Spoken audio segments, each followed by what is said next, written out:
Queridos, nós vamos para o Evangelho de Mateus, capítulo 10, e vamos ficar em cima desse capítulo.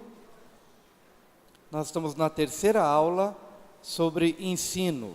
A primeira aula, nós falamos sobre o Sermão da Montanha, mas a primeira parte do Sermão da Montanha, as bem-aventuranças. Na segunda aula, falamos sobre o Sermão da Montanha, a segunda parte. Quando termina bem-aventuranças, Jesus continua ministrando o sermão chamado Sermão do Monte, o Sermão da Montanha.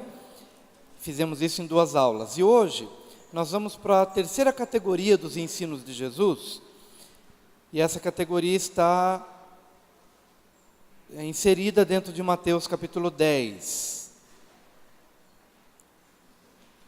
A partir do versículo 1. Tendo chamado os seus 12 discípulos, deu-lhes Jesus a autoridade sobre espíritos imundos para os expelir e para curar toda sorte de doenças e enfermidades. Ora, os nomes dos 12 apóstolos são estes: primeiro Simão, por sobrenome Pedro, e André seu irmão, Tiago, filho de Zebedeu, e João, seu irmão, Filipe e Bartolomeu, Tomé e Mateus o publicano, Tiago, filho de Alfeu e Tadeu, Simão o Zelote e Judas Iscariotes, que foi quem o traiu. A primeira parte desse texto de capítulo 10 de Mateus, nós vamos ver a comissão. A palavrinha-chave do versículo 1 ao versículo 4 tem a ver com comissão ou comissionamento.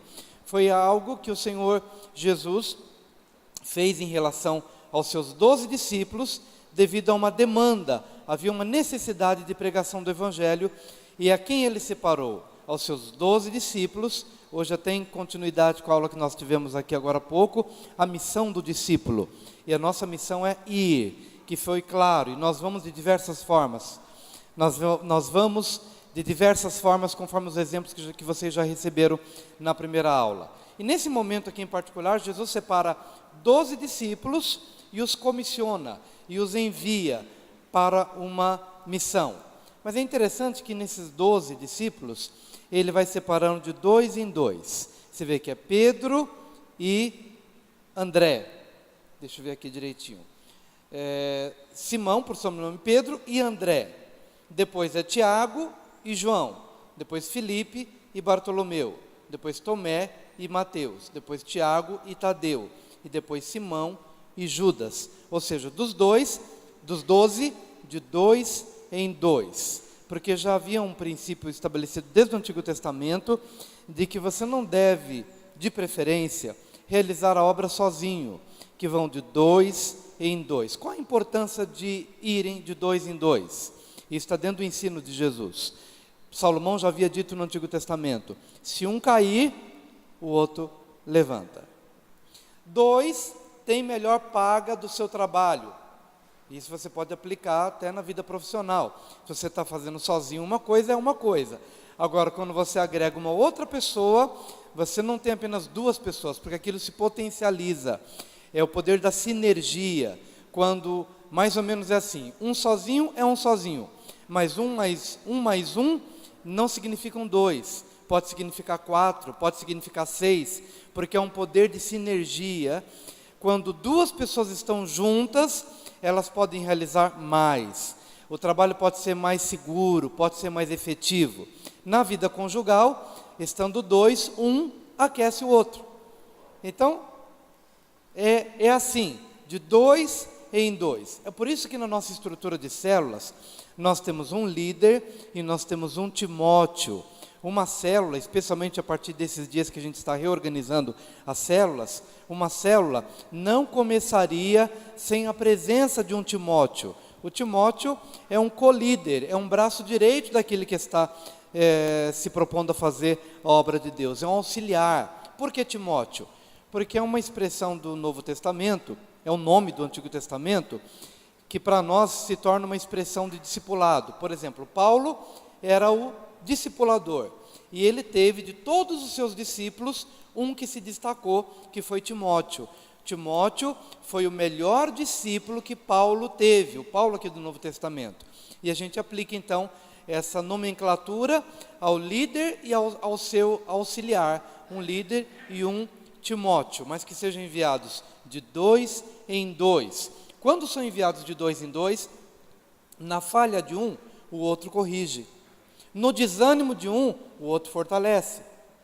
E assim foi que Jesus separou seus 12 e os enviou de 2 em 2. Comissão. Versículo 5. A estes 12 enviou Jesus, dando-lhes as seguintes instruções: não tomeis rumo aos gentios, nem entreis em cidade de samaritanos, mas de preferência procurai as ovelhas perdidas da casa de Israel. Do versículo 1 ao 4, a palavra-chave é comissão. A segunda palavra, do versículo 5 ao 6, é direção. Diga, direção. Diga primeiro, comissão. Diga, direção. No caso aqui dos 12, Jesus havia dito: não vão à aldeia dos samaritanos, nem aos gentios, mas vocês estão sendo direcionados às ovelhas perdidas da casa de Israel. É importante a gente entender que durante o ministério de Jesus, naqueles 3 anos e meio do ministério de Jesus, esse ministério foi centrado numa localidade, Jerusalém e Israel, toda a nação de Israel. E isto foi até a morte e ressurreição de Jesus. Quando Jesus morreu e ressuscitou, ele ampliou esse leque para todo o mundo. Ele ampliou a sua área de atuação, que agora seria desenvolvida pela igreja, mas durante os seus dias ele se restringiu à nação de Israel. Por quê? Porque, na verdade, a sua missão primeiro tinha que ser cumprida em Israel. Ele tinha que morrer em Jerusalém, como de fato ele morreu em Jerusalém. Mas quando ele ressuscitou, então ele deu aos seus discípulos um raio de ação mais abrangente, na verdade todo abrangente, envolvendo todas as nações da terra. É nessa hora, pós-ressurreição, que ele diz: vocês agora me serão testemunhas, tanto em Jerusalém, como na Judéia, como na Samaria e até os confins da terra. E é por isso que o Evangelho chegou até nós. Mas nos tempos de Jesus, houve uma direção específica: as ovelhas perdidas da casa de Israel. Quem se lembra daquela mulher que chegou para Jesus? Ela estava com uma filha endemoniada, uma filha muito doente, estava oprimida, e ela falou: Senhor, venha curar a minha filha. E ele diz: olha, eu não posso tirar o pão dos filhos para dar aos cachorrinhos. Ele não estava sendo ofensivo para com a mulher, ele estava apenas usando um ditado popular que era muito comum. A gente usa muitos ditados populares, que a gente usa o ditado e a pessoa já sabe, né? O que se quer dizer. Quem lembra aqui de um ditado popular que a gente fala e a pessoa aqui dos nossos dias já sabe? Quem lembra? Oi? Água, casa de ferreiro, espeto de pau. O que quer dizer? Puxa, na casa do ferreiro, espeto de pau. Ou seja, eu sou ferreiro, a minha casa devia, o espeto não devia ser de pau, porque eu sou ferreiro, então minha casa tinha que ter do melhor da minha profissão. Enfim, são ditados populares. E que Jesus usou: não pode se tirar o pão dos filhos e dar aos cachorrinhos. Quer dizer, não é próprio você fazer isso. Primeiro os filhos. E ele usou essa expressão que era comum dos seus dias para poder dizer: olha, eu fui enviado primeiro às ovelhas perdidas da casa de Israel. Você é uma estrangeira, não é o seu tempo ainda. O seu tempo vai chegar quando houver a morte, a ressurreição, o evangelho atingir as nações, vai chegar num outro momento. No entanto, aquela mulher manifestou a fé que nem o próprio povo judeu havia manifestado. Então Jesus se admirou e disse: mulher, grande é a tua fé. Grande é a tua fé. Você tem direito a essa bênção. Amém, queridos? Você tem direito a essa bênção, porque você agiu com uma fé maior do que a fé manifestada entre os filhos de Israel. Quer dizer então que aquele dia nenhum gentil podia ser abençoado? De forma alguma, todos podiam ser abençoados, como em todos os tempos do Antigo Testamento, todas as nações que manifestaram essa qualidade de fé foram tocadas e foram abençoadas. Mas espera-se que quem recebe primeiro tenha mais fé. Por isso que Jesus tratou de ministrar a fé no meio do seu povo, para que uma vez que essa fé fosse bem estabelecida em Israel, esse povo então pudesse ter a qualidade da fé para manifestar aos outros. É por isso que todos os gentios que não eram judeus, que manifestaram a fé que era própria dos judeus, receberam a sua bênção. E aqui nós temos Ciro, nós temos Naamã, nós temos essa mulher Cirofenícia, nós temos tantos estrangeiros que, embora não sendo judeus, mas foram abençoados pela graça que é em Cristo Jesus. Está claro? Mas nesse caso, Jesus deu uma direção.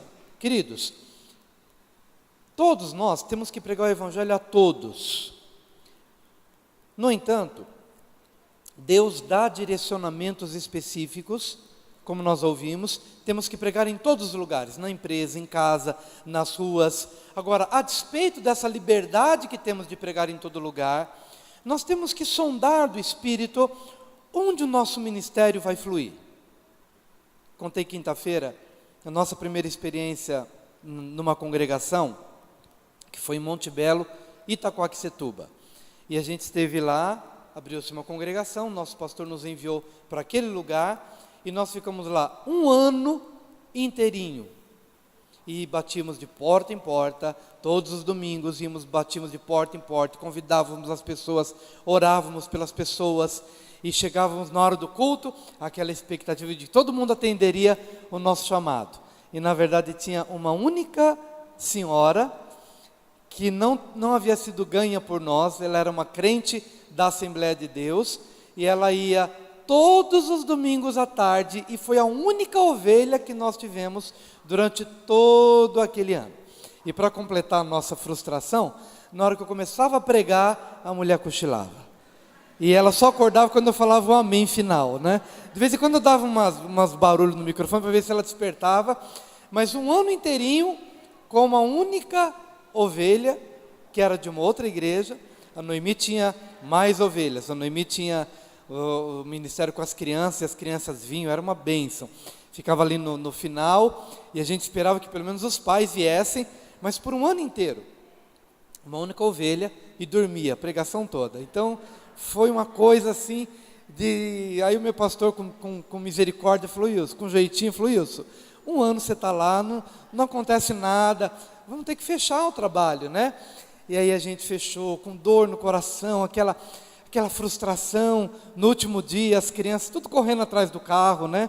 As ovelhinhas da Noemi, e a gente fechou, e a gente ficou com aquele sentimento, puxa, eu acho que eu não tenho a vocação, acho que não vai dar certo, não vai virar. Mas o tempo passou, Deus confortou o coração, e aí depois abriu-se um outro trabalho, e a gente foi. Era uma favela, hoje não se fala mais favela, né? São as comunidades, mas a gente foi para uma favela no Jardim Cagorrara, e a gente foi para lá, e aquele coração já assim, será que vai ser igualzinho a outra vez?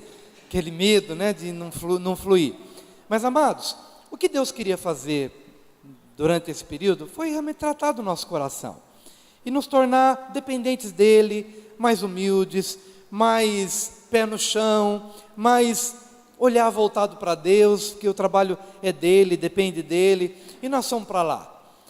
E nós trabalhamos menos do que da primeira vez, mas o fluir foi muito maior.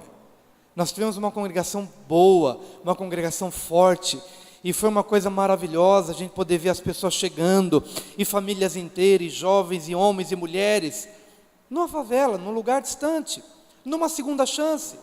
O que eu quero dizer com isso é que Deus nos direciona, e há um lugar para você, há um lugar onde o seu ministério flui, e onde você percebe, Senhor, essa é a direção para a minha vida. Se os discípulos fossem para um outro lugar, para a aldeia dos samaritanos, ou para os gentios, o Espírito Santo respaldaria? Não, há uma direção. Nós devemos buscar onde o nosso ministério há de fluir, embora devemos pregar o Evangelho onde nós estamos, conforme nós já aprendemos, testemunhando em casa, no trabalho, nas oportunidades que Deus nos dá, mas observando a direção que Deus dá para o seu ministério. Diga, direção. Versículo 8, versículo 8 apenas. Curai enfermos, ressuscitai mortos, purificai leprosos, expeli demônios, de graça recebestes, de graça dais. Diga, missão. Primeira palavra é comissão, ou comissionamento, é um chamado de Deus para realizar a obra. Em segundo lugar, direção. Em terceiro lugar, a missão específica. O que nós devemos fazer? Curar enfermos, ressuscitar mortos, purificar leprosos, expelir demônios, de graça recebestes, de graça dai. Qual que é a sua missão? Qual que é a minha missão? Vamos falar de novo? Curar enfermos, ressuscitar mortos, purificar leprosos, expelir demônios. E com que atitude? De graça recebi, de graça vou dar. Não devo cobrar nada pelo exercício do ministério. A gente já ouviu até falar de que tem filas de oração onde as pessoas cobram, né? Vou cobrar R$ 33 por pessoa que vou orar. Isso está errado, não existe, não faz parte do nosso chamamento. De graça recebestes, de graça dai. Mas focando na questão da missão específica: curar enfermos, ressuscitar mortos, purificar leprosos e expelir demônios. Pastor, até ressuscitar mortos é de acordo com a nossa fé. A gente sabe que a fé, ela não é estática, a fé se desenvolve. E a fé se desenvolve pela experiência, pela prática. Eu lembro que uma vez entrei no hospital, tinha acabado de morrer uma moça, irmã de uma irmã da igreja, e eu fiquei lá naquela salinha fechada, eu e o defunto, eu e a moça, e o guarda, e o segurança do hospital. A moça não ressuscitou, mas pelo menos eu tentei. E se ela ressuscitasse, aquilo seria para mim, oh, que bênção, foi a primeira experiência, vou para a segunda, e vou para a terceira. Ela não ressuscitou, Deus sabe. Mas a gente precisa ousar, a gente precisa fazer, porque se você nunca fizer, se você nunca pegar o carro e vencer o medo para dirigir o carro, você nunca vai dirigir. Você tem medo do microfone, como vencer o medo do microfone? Pegando o microfone. Você tem medo de falar em público, como vencer o medo de falar em público? Falando em público. Amém, queridos? Devemos fazer, porque a fé é um exercício, a fé é dinâmica, a fé se desenvolve, é a nossa missão. Talvez você não tenha fé, ou eu não tenha fé ainda, para ressuscitar mortos, mas para curar enfermos. Quantas pessoas já foram curadas? A primeira pessoa que marcou a minha vida numa cura foi a irmã Maria Leite. Até fomos para a casa de praia que ela tinha lá em Mongaguá. E uma vez ela estava sofrendo muito de pedra nos rins. Eu fui fazer uma visita para ela, ministrei a palavra e depois orei por ela. E depois da oração ela falou: pastor, me dá uma licencinha? E ela foi ao banheiro. Eu fiquei meio assim, será que eu falei alguma coisa errada? Será que eu orei errado? O que será que eu fiz? Porque ela mal terminou a oração, foi para o banheiro. E quando ela voltou, ela disse: pastor, acabei de expelir a pedra pela qual o senhor acabou de orar. Ela só ouviu o barulhinho das pedras saindo. Curai enfermos, ressuscitai mortos, expeli demônios, de graça recebestes, de graça dai. E isso você vai tendo essas experiências na medida em que você caminha. Algumas pessoas, Deus nos envia para que elas possam partir em paz e ir para Deus. Essa semana estava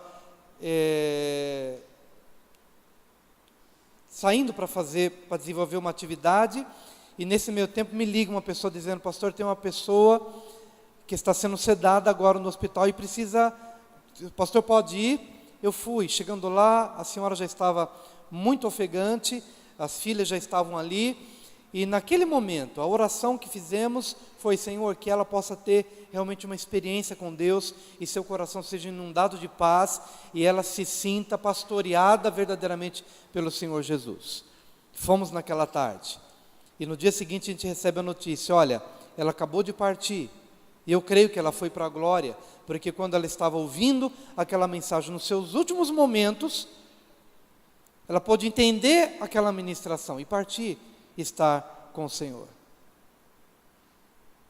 Nós não sabemos quem vai ser curado, quem não vai ser curado, mas nós temos uma missão para fazer. E precisamos ir. Há um comissionamento, há uma direção, há uma missão. E há uma provisão.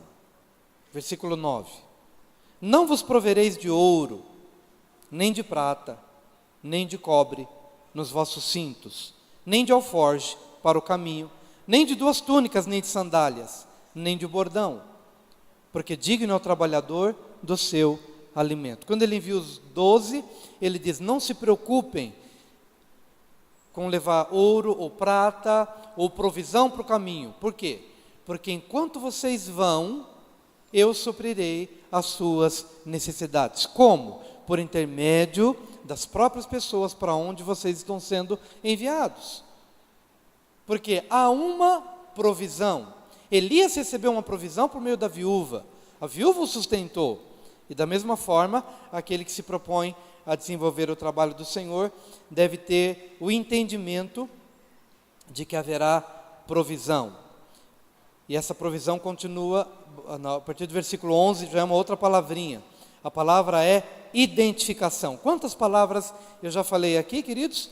A primeira é comissão, a segunda, direção, a terceira, missão, a quarta, provisão, e a quinta, identificação.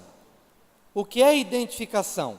Em qualquer cidade ou povoado em que entrardes, indagai quem neles é digno, e aí ficai até vos retirardes.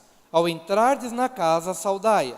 Se com efeito a casa for digna, venha sobre ela a vossa paz. Se porém não for, torne para vós outros a vossa paz. Se alguém não vos receber, nem ouvir as vossas palavras, ao sairdes daquela casa ou daquela cidade, sacudi o pó dos vossos pés. Em verdade vos digo que menos rigor haverá para Sodoma e Gomorra no dia do juízo do que para aquela cidade.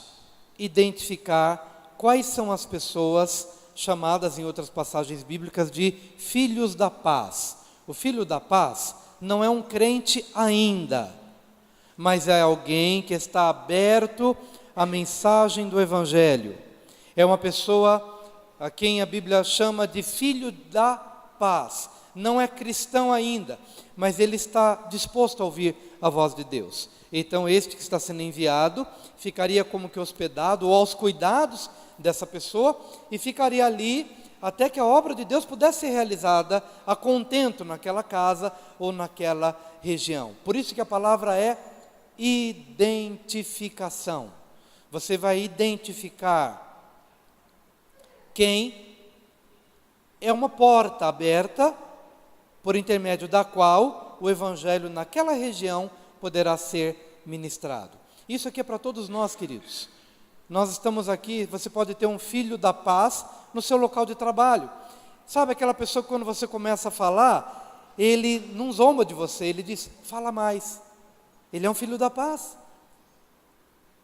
Sabe aquela pessoa que no meio de uma grande zombaria, é aquela pessoa que respeita, é aquela pessoa que se aproxima de você, que pede oração quando ele está passando por dificuldades. Ele é um filho da paz. Provavelmente ele é uma pessoa com quem você pode estabelecer uma relação de discipulado, vai falando, vai ensinando, e num determinado dia o coração dessa pessoa vai se abrir, ele vai nascer de novo, e ele deixa de ser tão somente um filho da paz para ser um filho de Deus. Ele é filho da paz porque ele está receptivo à mensagem do Evangelho, mas ele precisa fazer a transição entre filho da paz e filho de Deus. No entanto, aqueles que não recebem a palavra, o Senhor diz, olha, se ele não receber a palavra, sacode os pés da poeira dessa terra, em testemunho contra eles, dizendo, olha, ninguém pode dizer que meus pés não pisaram neste lugar. Meus pés são testemunhas de que eu estive neste lugar, preguei o Evangelho e vocês não receberam. Vocês não vão poder dizer lá no juízo final de que não sabiam, de que ninguém falou, de que ninguém pregou. Meus pés estiveram aqui. E agora vem a última parte de Mateus 10, que fala sobre a última palavra, admoestação.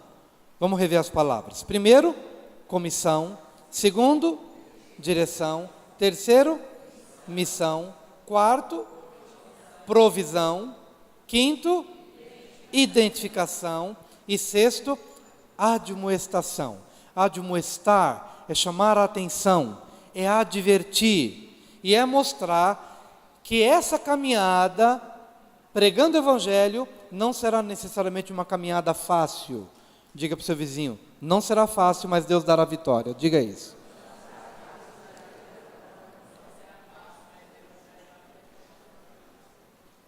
Não será fácil, mas Deus dará vitória. Queridos, não vai dar tempo de eu ler o texto, mas olha para mim agora, por gentileza. Olha para mim agora. Por que ele entra nessa última parte do texto que diz admoestação? Porque o Evangelho que nós levamos, presta bastante atenção no que eu vou te dizer. O Evangelho que nós levamos não é um Evangelho light, não é o Evangelho que massageia o ego das pessoas, não é um Evangelho que passa a mão na cabeça, e não é um Evangelho que não confronta. Por isso que não será fácil. Não será fácil, porque se nós pregarmos o Evangelho como ele tem que ser pregado, as pessoas vão virar a cara para você. E talvez os inimigos do homem, conforme Jesus mesmo nos orienta no próprio texto de Mateus 10, os inimigos do homem serão os da sua própria casa. Não penseis que eu vim trazer paz à terra. Não vim trazer paz, eu vim trazer espada. A paz que o Evangelho nos dá é uma paz que só a gente sabe no nosso coração. Mas no contexto em que nós estamos, não será paz não. Porque o Evangelho que nós anunciamos é um Evangelho que confronta. Não é um Evangelho mal educado, não é um Evangelho grosseiro, mas é um Evangelho cuja verdade por si só, ela confronta. João Batista perdeu a cabeça porque ele confrontou. Ele chegou para o Herodes dos seus dias e disse o seguinte: escuta, não é lícito você ficar com a mulher do seu irmão. E por conta disso ele foi para a prisão, e da prisão ele foi degolado. Agora, queridos, o Evangelho, nós temos que entender, porque às vezes, por isso que eu pedi que você olhasse para mim, porque a gente tem muito medo de magoar as pessoas, e a gente vai levando, talvez aquela palavra adocicada, aquela palavra leve e suave, que nunca toca no ponto, e as pessoas não mudam, as pessoas não se arrependem, as pessoas não tomam um caminho de salvação, e quem se torna culpado por conta disso? Nós estamos dizendo para as pessoas indiretamente: escuta, continua no seu adultério, vai levando isso, porque um dia, quem sabe, você possa mudar de vida. Mas não é isso que o Evangelho diz. Hoje, se você ouve a mensagem do Evangelho, hoje, arrependa-se. Hoje, muda de caminho. Essa passagem, a partir do versículo 16, vai falar dos resultados dessa pregação. Vocês vão para a prisão, vocês vão para a cadeia, porque o governo não vai aceitar o que você prega, porque as pessoas não vão entender o que você prega, a sua própria família vai se revoltar contra você.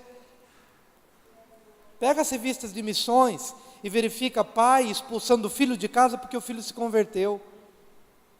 Especialmente nos países muçulmanos, filhos sendo expulsos de casa.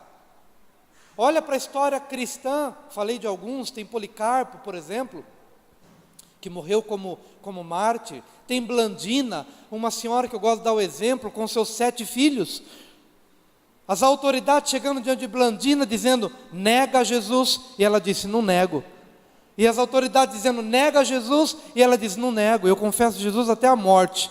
E vai ela para o buraco, junto com as suas 7 crianças.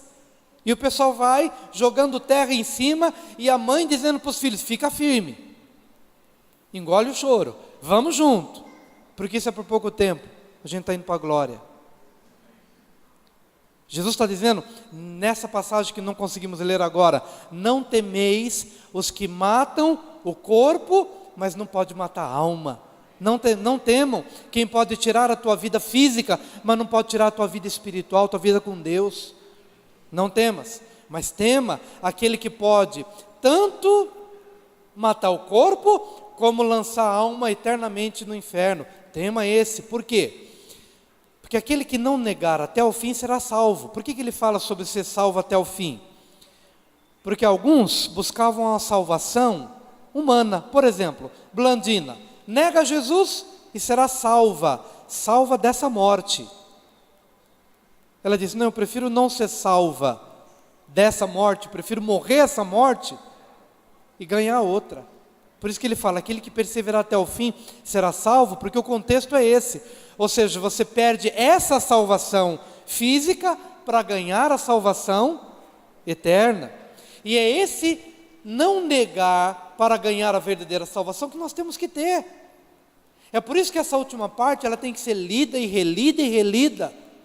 Porque talvez o evangelho que eu prego é o evangelho que quer se dar bem com todo mundo.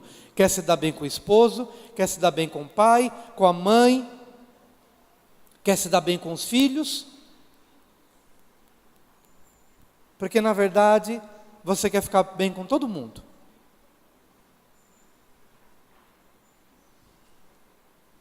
Você quer ficar bem com todo mundo. Mas não é essa a minha missão de vida. Eu preciso entender que eu tenho uma missão. Só para terminar, o pessoal do louvor pode ir chegando. Versículo 34 de Mateus 10. Não penseis que vim trazer paz à terra. Não vim trazer paz, mas espada.